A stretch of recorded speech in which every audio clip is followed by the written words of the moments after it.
साथियों जय हिंद। बहुत लंबे अरसे के बाद आखिर मध्य प्रदेश पुलिस कांस्टेबल की वैकेंसी आ चुकी है। और इस वैकेंसी की अगर मैं बात करूं, इसमें रूल बुक जारी हो चुकी है। आप एग्जाम डेट देखेंगे, फॉर्म फिल कब से स्टार्ट हो रहा है ये भी बताऊंगा, और आपको क्या फिल करना है इसके बारे में बताऊंगा, और पूरी पीडीएफ के माध्यम से मतलब रूल बुक पूरा समझाकर बताऊंगा आपको मैं कि किस तरह से ये कितनी पोस्टें आपकी आई हैं, कब फॉर्म फिल करना और कब एग्जाम डेट है। पूरी रूल बुक आपको पढ़कर बता देता हूं मैं आपको। और आखिर इस अगर आप देखेंगे तो इसमें एक बात मैंने बताया हूं आपको कि यहाँ पर भी अगर आप देखेंगे, यहाँ पर भी ओबीसी को 27% रिजर्वेशन नहीं दिया गया है। वही आपको जो है 87-13 वाले फार्मूला के तहत इसमें भी भर्ती आपकी निकली हुई है। तो पूरा बता देता हूँ आपको। सर्वप्रथम ये है कि फॉर्म भरने की प्रारंभ तिथि है 15 तारीख से, 15/9 मतलब 15 सितंबर, इसी 15 से। आज 13 तारीख है, 2 दिन से बाद फॉर्म भरना चालू हो जाएंगे। और फॉर्म भरने की अंतिम तिथि है 29 तारीख, 29 सितंबर को है। ऑनलाइन फॉर्म संशोधन से 15 तारीख से स्टार्ट हो जाएंगे, और 4 अक्टूबर को लास्ट डेट है फॉर्म संशोधन करने की। अब बात करूं कि फॉर्म भरने में आखिर कितने पैसे लगेंगे। पैसे ये लगेंगे भाई साहब, आप अगर जनरल कैटेगरी को तो आप 500 रुपये लगेंगे आपको, और एसटी एससी और पिछड़ा वर्ग ईडब्ल्यूएस से हैं आप तो 250। अनारक्षित वर्ग के लिए जो है यहाँ पर पुलिस विभाग का विभागीय परीक्षा शुल्क, इसमें 200 रुपया लगेगा आपका, और अनुसूचित जनजाति के लिए 100 रुपये लगेगा। ठीक है, तो ऐसा आपको कुल मिलाकर आप देखेंगे तो इसमें आप देख लेंगे कितने पैसे आपके लग रहे हैं। नेक्स्ट है आपका कि आखिर एग्जाम डेट कब है। तो एग्जाम डेट में आपको ज़्यादा समय नहीं दिया, सिर्फ 1 महीने है आपके। सितंबर में आप फॉर्म भरेंगे, अक्टूबर 30 अक्टूबर से प्रारंभ हो जाएगी आपकी परीक्षा। तो ज़्यादा समय नहीं बचा है, आप बिल्कुल घबराएं नहीं, अब तैयारी आप चालू कर दें, अभी बहुत समय है आपके पास। ठीक है, नेक्स्ट है ये फॉर्मेलिटीज में आपको बता दूंगा। अब हम पोस्ट के बारे में जानते हैं, आखिर भाई साहब आई कितनी पोस्ट हैं। तो पोस्ट अगर आप देखेंगे, एक है आपका एसएएफ। फर्स्ट नंबर में अगर आप देखेंगे तो इसमें है एसएएफ। दूसरा आप देखेंगे विशेष सशस्त्र बल को छोड़ो, मतलब ये है डीईएफ, मतलब दूसरा। इसमें टोटल भर्ती की अगर मैं बात करूं तो टोटल भर्ती निकली है भाई साहब आपकी 7500। ठीक है, 7500 आपकी भर्ती निकली है। अब भर्ती में 7500 निकली हैं, तो इसमें अगर आप देखेंगे कि आखिर जनरल कैटेगरी यूआर के लिए 3245 पोस्टें हैं। एक्स सर्विसमैन के लिए 750, क्योंकि 10% रिजर्वेशन है। 15% होम गार्ड के लिए भाई साहब 1125 पद होम गार्ड के लिए हैं। अब फीमेल फीमेल को 35% आरक्षण दिएगा, तो फीमेल की है 2380 पद। मतलब बहुत ज्यादा पद हैं भाई साहब, इसमें 7500 पद निकले हैं। अब बात आती है एसएएफ और डीएफ। देखो, एसएएफ में सिर्फ लड़का भाग लेंगे, सिर्फ लड़का है ना, लड़कियों के लिए नहीं है। तो एसएएफ की बात करें तो एसएएफ में ओपन के लिए 525 पोस्ट, और 70 ये है 105 जे, मतलब 500 600 700 पोस्टें जो है लगभग एसएएफ के लिए आई हैं। एसएएफ की इस बार पोस्ट बहुत कम है, क्योंकि एसएएफ का क्या है, बहुत बटालियन में बहुत ज़्यादा बल है। तो इस बार डीएफ में ज़्यादा वैकेंसी आई हैं। ठीक है, अब डीएफ की बात कर लेते हैं। टोटल 700 पोस्ट हैं एसएएफ में ना, यहाँ पर दिया हुआ है टोटल 700 पोस्ट हैं एसएएफ में। ठीक है, अब मैं बात करता हूँ डीएफ की। भाई साहब राजा है ये डीएफ। ठीक है, डीएफ में आखिर कितनी पोस्टें आई हैं, देखो यहाँ पर 27% रिजर्वेशन के हिसाब से जो दिया है, 13% काल्पनिक जो है 87-13 फार्मूला के हिसाब से अगर आप देखेंगे तो इसमें जो है काल्पनिक रखा गया है। ठीक है, तो काल्पनिक आप देखेंगे तो यहाँ पर आप देखेंगे 13% में अगर आप देखो, आपको सिंपल है, आप पोस्ट देखना है आपको। टोटल जो है डीएफ की बात करूं तो 6800 पोस्ट आएंगी डीएफ में। अब मैं बात करूं ओपन कैटेगरी की, जनरल कैटेगरी यूआर कैटेगरी 2720 है।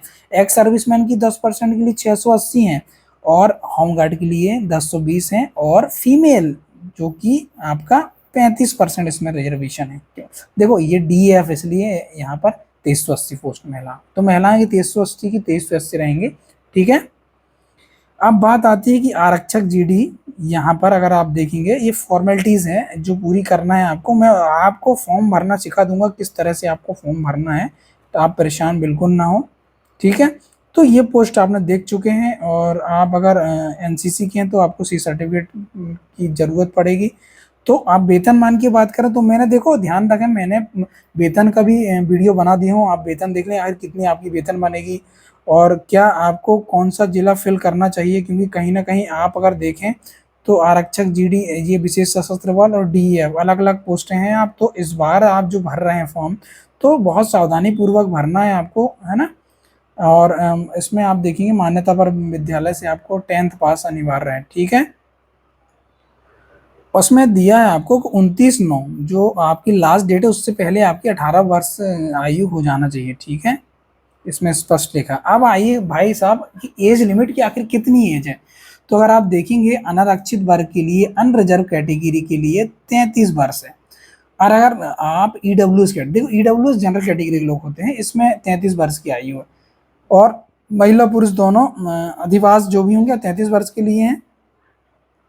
सभी श्रेणी के अभ्यर्थियों के लिए 38 वर्ष है, ठीक है। अगर आप देखेंगे एस टी एस सी की आप देखेंगे तो यहाँ पर आपको 38 वर्ष मिलेंगे, ठीक है। और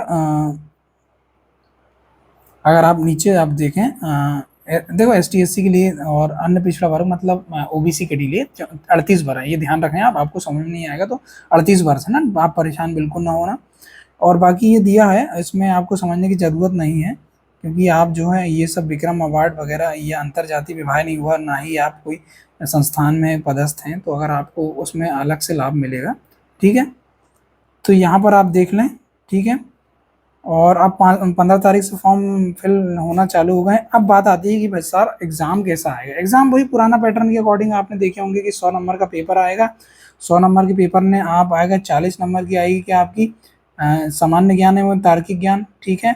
30 नंबर की आएगी बौद्धिक क्षमता, मानसिक अभिरुचि, और 30 नंबर का आएगा विज्ञान एवं सरल अंक गणित, ठीक है।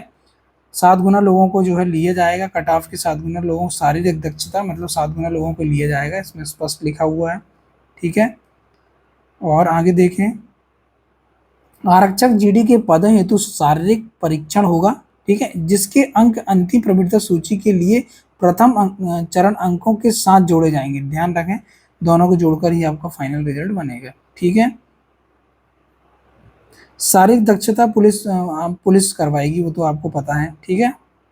अब बात आती है कि सर आखिर हाइट कितनी होना चाहिए। हाइट का बता देता हूँ आपको कि हाइट आपकी जो है, अगर आप अनरिजर्व कैटेगरी के हैं तो 168 सेंटीमीटर होना चाहिए, और ओबीसी और मतलब अनारक्षित जनरल कैटेगरी और ओबीसी हैं आप तो 168 सेंटीमीटर पुरुष की हाइट होना चाहिए, ठीक है।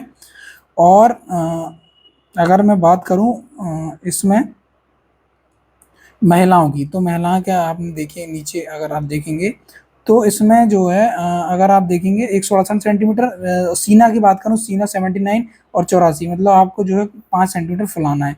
गोरखा अगर आप हैं तो आपको 157 हाइट पड़ेगी और आपको 79 से 84 5 सेंटीमीटर फुलाना होगा। आप S T S C category के हैं, है ना, एस टी और एस सी कैटेगरी के, तो 165 सेंटीमीटर आपकी हाइट होना चाहिए, ठीक है। तो ये जो मैंने बताया ये है आपका विशेष सशस्त्र बल मतलब एसएएफ के लिए है जी 168 सेंटीमीटर हाइट, ठीक है। विशेष सशस्त्र बल को छोड़कर इसमें, क्योंकि देखो इसमें इसलिए नहीं दिया, आप परेशान ना हो, यहाँ पर महिलाएं नहीं रहती हैं विशेष सशस्त्र बल में, इसलिए इसमें हाइट नहीं दिया, ठीक है। नीचे अगर आप देखें जो ये है आपका डीएफ, डीएफ में आप देखेंगे तो डीएफ में आप देखेंगे पुरुष की हाइट जो है आरक्षण अनारक्षित, अनुसूचित जाति और अन्य पिछड़ा, मतलब आप जनरल कैटेगरी के हैं, आप एससी कैटेगरी के हैं और आप पिछड़ा वर्ग मतलब आप ओबीसी कैटेगरी के हैं, तो पुरुष हैं तो 168 सेंटीमीटर की हाइट होना चाहिए। सीना 81 से 86 होना चाहिए, 5 सेंटीमीटर फुलाव अनिवार्य है। और आप महिला हैं जनरल कैटेगरी के या ओबीसी के हैं या आप एससी के हैं तो 155 सेंटीमीटर हाइट होना चाहिए, ठीक है। अगर आप इसमें अगर आप एसटी कैटेगरी के पुरुष और महिला दोनों, तो इनकी हाइट जो है पुरुष में आप देखें 160 सेंटीमीटर, 76 से 81 आपका सीना होना चाहिए, और अगर महिला की बात करूँ तो 155 सेंटीमीटर हाइट होना चाहिए। महिलाओं के लिए एसटी एससी ओबीसी या आप जो है जनरल कैटेगरी तो 155 सेंटीमीटर आपकी हाइट होना अनिवार्य है ना।